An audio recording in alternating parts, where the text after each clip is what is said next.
Whipple Family Misadventures Book 7, Mischief in Their Eyes, Chapter 5.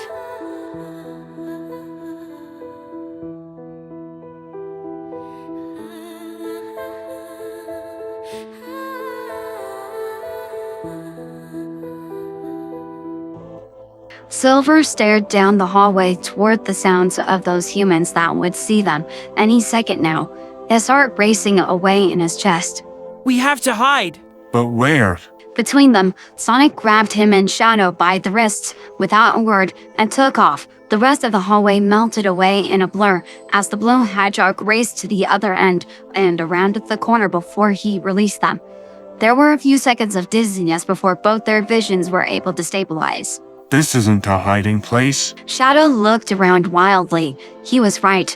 There were more doors down here, but they could still hear footsteps and voices coming closer. I know. Sonic spun in a wild circle twice before he stopped and suddenly focused on the wall and reached forward to pull a metal grating off, revealing a square hole. In here. Silver and Shadow stared at it in confusion.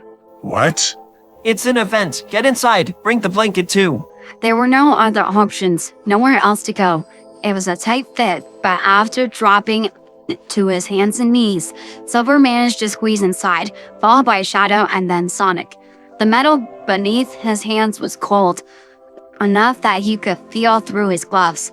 Ahead of them were long, dark corridors that stretched on further than he could see. It was a very tight squeeze, but he managed to turn around partway so he could look at the other two. Now what? Neither one of them said anything. Silver's ears drooped. They were lost in this hotel. They didn't know how to get back to where they were supposed to be. It wasn't like they could ask someone for help. Their dads would be furious and wouldn't even know where to find them. This was a massive problem, and it didn't seem like there was any solution. What are we supposed to do? I don't know. Between them, Shadow frowned, leaning back to sit on his heels, hunching over slightly. We have to stay out of sight and find our dads. I guess try to find a way outside and wait for them to get back, I guess. Why did you guys even leave the room? Because we came looking for you. Well, that was a bad idea. I would have been able to get back and you guys could have let me inside the room if you had stayed put.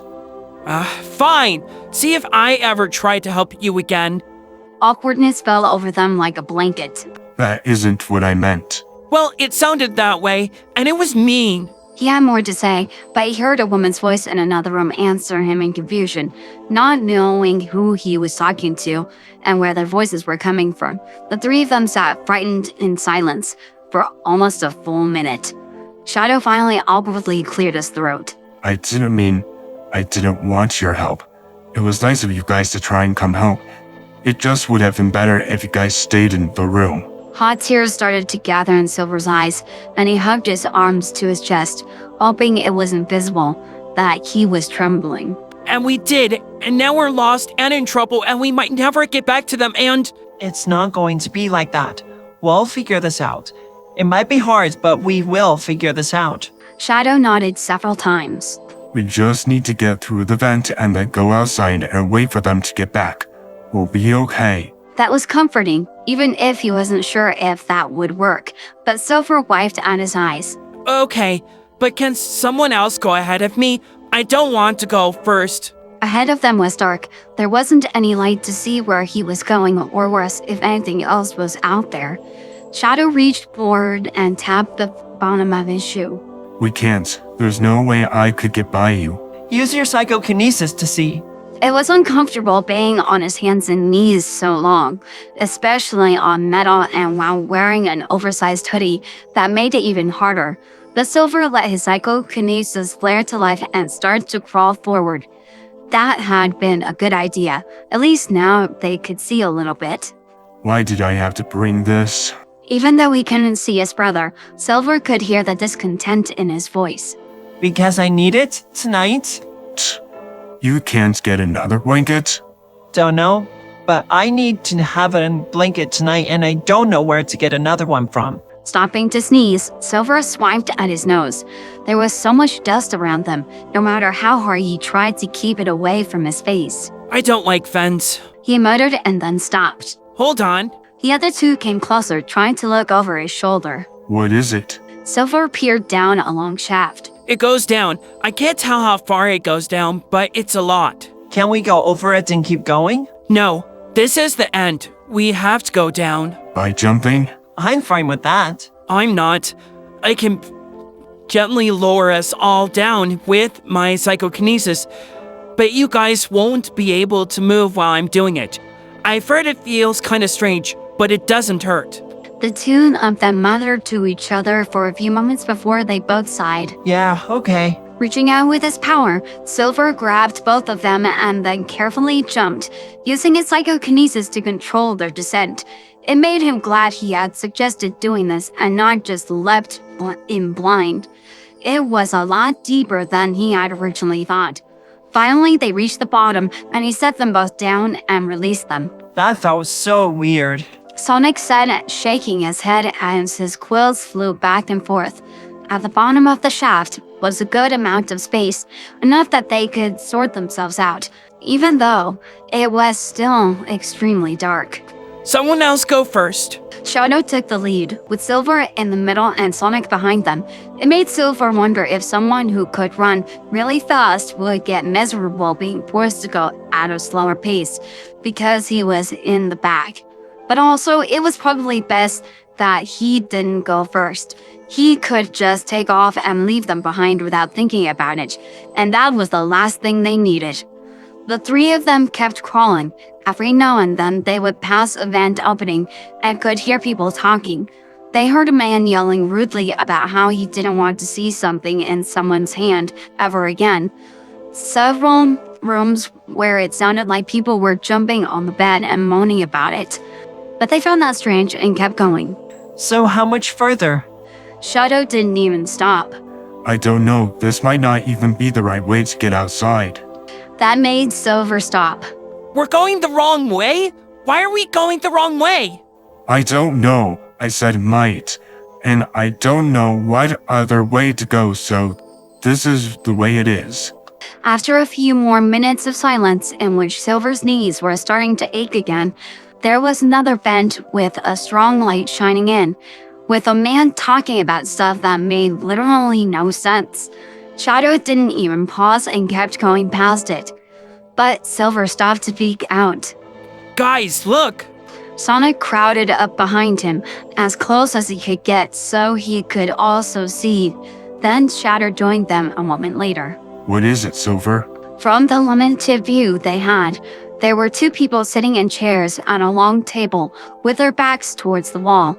Both were dressed in the same brown police uniform that their dads wore. Do you think they're police officers like Dad? Shadow studied the man carefully. Maybe, but why are they doing here? Sonic leaned forward as far as he could. I think there's a lot more people in that room than just him.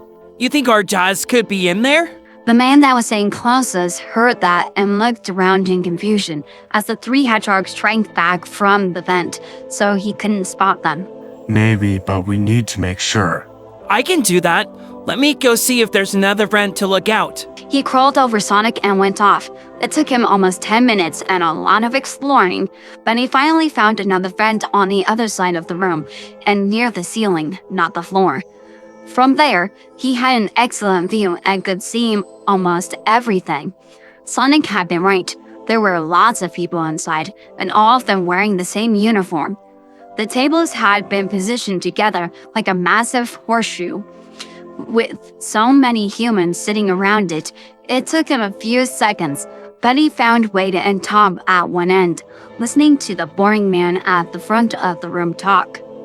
Quickly, Silver returned to the others. They're in there. I saw them. Are you sure? Yeah, I know what my dad and your dad looks like. Shadow stared back out the vent. What should we do? Going out doesn't work now, and they don't know we're here. Making a face, Sonic thought for a moment. I think we should go in, get under the table, and let them know where we are. But then they're going to be upset. They're going to be even more upset if they go back upstairs and find out we're not there. Shadow had a good point, and if their dads went up to the rooms, it would be much harder for the three of them to get back to them again. How do we get over to them? They're on the other side of the room. The three of them considered it for a long moment. The tables have those long cloths draped over them, and it's real close, Silver. You use your powers to pull it over here so no one sees us, and we quickly get out of the vent and go under the table. We'll be hidden then, and then we'll walk over.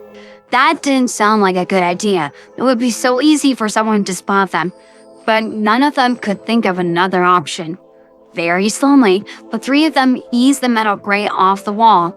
Silver reached out with his psychokinesis, took a hold of the tablecloth, and slowly pulled it towards the wall, giving them cover. Once that was done, all three quickly zipped out and under the table. The worst part was right after the three of them were under the table and the cloth fell back into place. They stood there, frozen, as they watched, hoping that someone had seen that and wouldn't check on the strange movement. 10 seconds went by and then 20. Slowly, all three relaxed and looked ahead at their next task. From the vantage point, all they could see were a long row of legs and shiny shoes. Nothing that distinguished one from the other, or that said for sure which was their dad's and not some other random human. Now what? Silver mouthed to the other two. Sonic tilted his head back so his nose was in the air and tapped it 3 times, then pointed to the nearest person. They would have to find their dads by smell. It was a long, slow process. All they knew was their dads were on the other side of the room, but not where. And one wrong move could get them discovered. If they disturbed the tablecloth or accidentally brushed against one of the humans, the three of them were extremely careful, sniffing at each human and then dismissing it as they moved along. A few were easy, as they could tell it was the wrong body type for their dads, but beyond that. 10 minutes later, they had traveled quite away from the original position, although they couldn't tell exactly where they were. Silver was starting to get worried, as they would soon reach the end. What if they couldn't find their dads and this didn't work, and someone else found them? Sonic stopped and gestured for the two of them, pointing at a certain human. Leaning as close as he could get without actually touching, Silver carefully inhaled. He wasn't as familiar with Tom, but he knew his dad's scent and the soap that he used when washing his clothes anywhere. No doubt in his mind. What they would do when they realized the three of them were at their feet was another story, giving both Shadow and Sonic a worried look, as this was going to be the bad part. Silver turned back and carefully tapped his dad's knee. Wade was bored. These training sessions were awful. It seems like every year they picked a person with the most monotone voice to lead them. Even worse, the guy read the slides out loud, like everyone here was a bunch of little kids who didn't know how to read. He didn't know what time it was, as he didn't want to get caught looking at his phone, but he really hoped they would break soon for lunch. Leaning back in his chair, Wade tried not to sigh out loud, and then something poked his knee. Frowning, he stared at the tablecloth, wondering if this was some kind of joke. A moment later, it happened again. Hurriedly, he reached under the table, hoping to grab the prankster's hand, and instead grabbed what was clearly a small gloved hand, just like his kids wore. Eyes widening, Wade leaned down slowly and lifted the edge of the tablecloth, only to find himself staring into Silver's eyes, the other two right behind him. Sonic gave a tiny little wave with his fingers. Wade's heart started to race as his jaw dropped, and he stared at them a moment.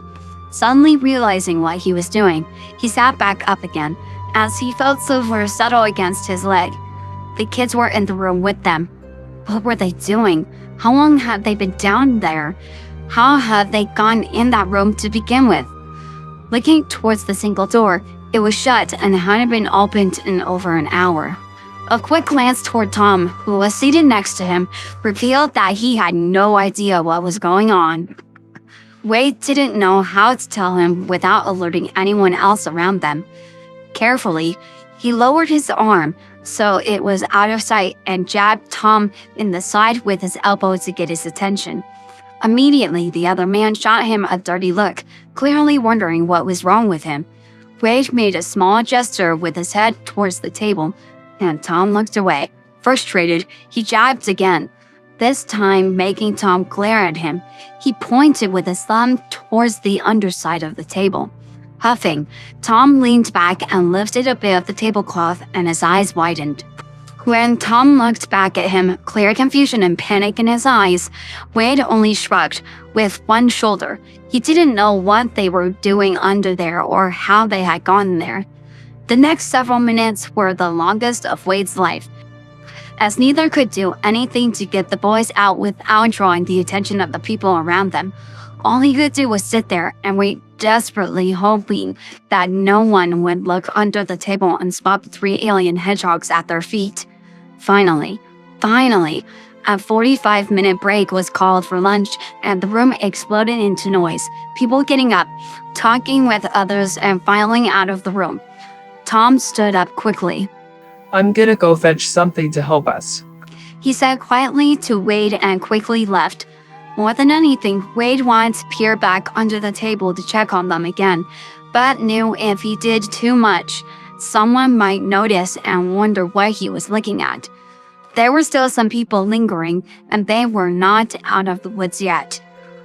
Taking out his phone so it looked like he was doing something, Wade stared at it and hoped Tom would hurry. It didn't take long. Tom came back, carrying an empty suitcase. He casually sat back down and pushed it partially under the table.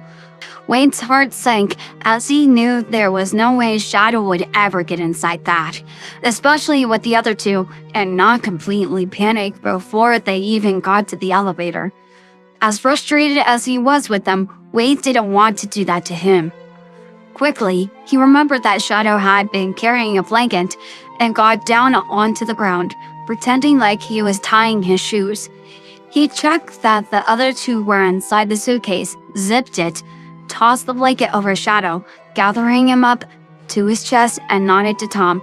There was still a few stragglers in the room, but he kept his eyes forward and didn't as much as glance at them as he left. Wade followed Tom, but decided instead to take the stairs to avoid getting stuck with strangers for several awkward seconds in an elevator and possibly have to answer questions about what he was carrying. Reaching Tom's hotel room after the door was open for them, he set his bundle down and released Shadow. Tom had beaten him there. The other two were already sitting on the bed, and Shadow joined them. This is unacceptable. We told you less than 6 hours ago not to leave this room, and then you 3 turn up downstairs in a crowded room full of people? The fact that no one saw any of you was due to pure luck. Today's Thursday, we're going to be here until Monday morning. It's going to be a very long weekend if none of you can listen. Then maybe we shouldn't hide. Wade couldn't help but feel impressed at that, how he looked at his dad right in the eye and said that. Next to him, Tom's scowl deepened. Excuse me? Not staying hidden is literally the reason why I know you. If they had stayed hidden, they wouldn't know Wade either. And both times, it worked out just fine. Yeah, a bit crazy for me in the beginning, but it was fine. In fact, life got better after that. Why is this any different? This isn't Green Hills. So, people in a small town are just nicer to aliens? There was a tense few seconds of silence before Tom spoke. Wade, I'm going to need a few moments alone with him. We still need to get lunch for them and get ours before this break is over. That's fine. He'll want to take yours to your room and I'll be there in a minute. Alright, come on. Wade said and took both his boys out of the room, leaving Sonic with Tom. I can't believe you guys did this. He said as they went down the hall and opened the door to his hotel room, relieved to find that the house cleaning had already been there. After all we talked about, is this how you're supposed to behave? Silver looked at his brother quickly. Yes? No. Oh. You two are going to sit here quietly until I get back with your lunch and think about listening and obeying when you're told to do something. If they were back home, Wade would have taken them in the car with him, But here it would have been a lot of work to get all three of them down to the car and then back up the hotel room without being spotted, especially since they had a time crunch. The urge to start lecturing them right at that moment was strong, but he knew besides the fact that they didn't have time, that he needed a few minutes away from the situation to get his own thoughts and emotions in order. Picking up the remote, Wade crossed his arms, watched as the two of them silently settled down and waited for Tom. True to his word, it took less than 2 minutes before there was a knock. As soon as the door was opened for them, Tom nudged Sonic in with his knee. Now, here go in there and behave. He said in a firm voice before looking toward Wade. We better get going. Casting one last glance back towards the boys, Wade nodded and the two of them left.